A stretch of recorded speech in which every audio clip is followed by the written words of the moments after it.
You actually don't fear anything. Yeah. No, I fear एक health के point of view से तो इंसान डरता ही है कोई भी चीज़ में ना बहुत. एंड ये मेरे डैड का जो हुआ वो हिला दिया मुझे. मैं पूरा ही बार बार हिल जाता हूँ because he was there with me every moment. He was there with me और हमने साथ में इतना काम किया. And he was working till the last day. उनकी अपनी डिवोशनल चैनल बहुत अच्छी जा रही थी. And it was and 10 minutes he passed away. तो वो इतना फेयर हो गया है. तो मुझे मेरी मॉम के लिए वो फेयर हो जाता है. Was he happy about you turning actor? Oh, extraordinary. He loved Ravi Kumar's character. उनको मेरी बाकी फिल्में ओके लगी थी. But he always felt that ये रवि कुमार का जो तुम्हारा कैरेक्टर है. तो एक्सपोज में जब उन्होंने देखी थी तो and that time even Irfan भाई had loved it. I know that 1 minute में उन्होंने स्क्रिप्ट पढ़ी और उन्होंने बोला कमाल है. And he also told me he loved the film also. तो अरे यार ओ गॉड. तो ये डैड के नाम से तो मैं मेरे डैड को बहुत भरोसा था कि ये कैरेक्टर्स तुम correct characters because it is about slot anybody. या तो फिर आप बच्चन साहब की तरह महान हो या शाहरुख सर की तरह, सलमान भाई की तरह, आमिर सर की तरह, ऋतिक की तरह, रणबीर कपूर की तरह, अक्षय जी की तरह, अजय जी की तरह. ये सब मैसिव स्टार्स हैं जो हर कैरेक्टर में फिट हो जाते हैं.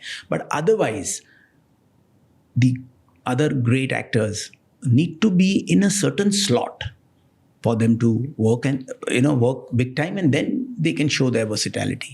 So I feel certain characters can really work. एक ऐसे बताओ what you think that your father must be telling you कि ये सही कर रहे हो और ये गलत कर रहे हो. क्या बोलते?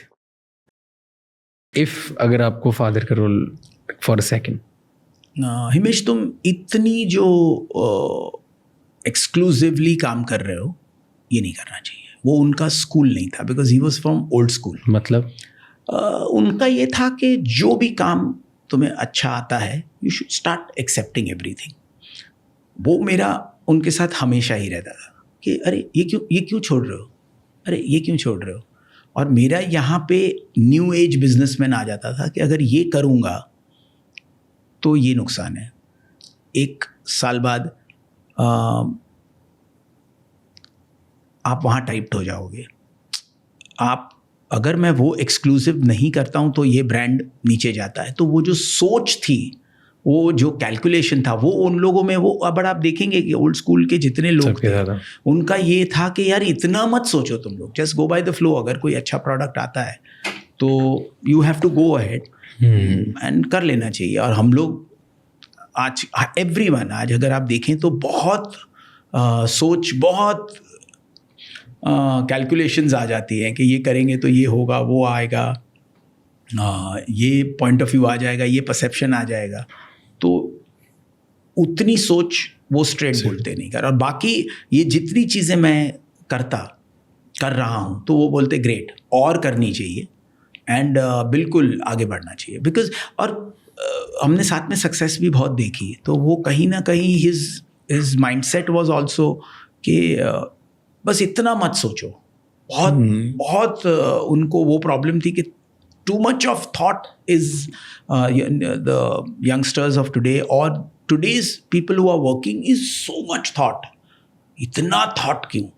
क्योंकि एक्चुअली देखिए जब हमने पहले वो इतना ग्रेट काम, मैंने भी इतना कुछ काम जो भी किया है, इतना सोच नहीं थी. बट अब अगर वो सोच नहीं हो तो कभी कभी लगता है कि we might lose out on certain things. तो वहाँ शायद हम राइट हैं या रॉन्ग, मुझे पता नहीं है. I am not very sure on that. Thank you so much ये क्लिप एंड तक देखने के लिए. अगर आपको और भी ऐसी क्लिप्स देखनी है तो राज शमानी क्लिप्स चैनल को सब्सक्राइब कर लीजिए.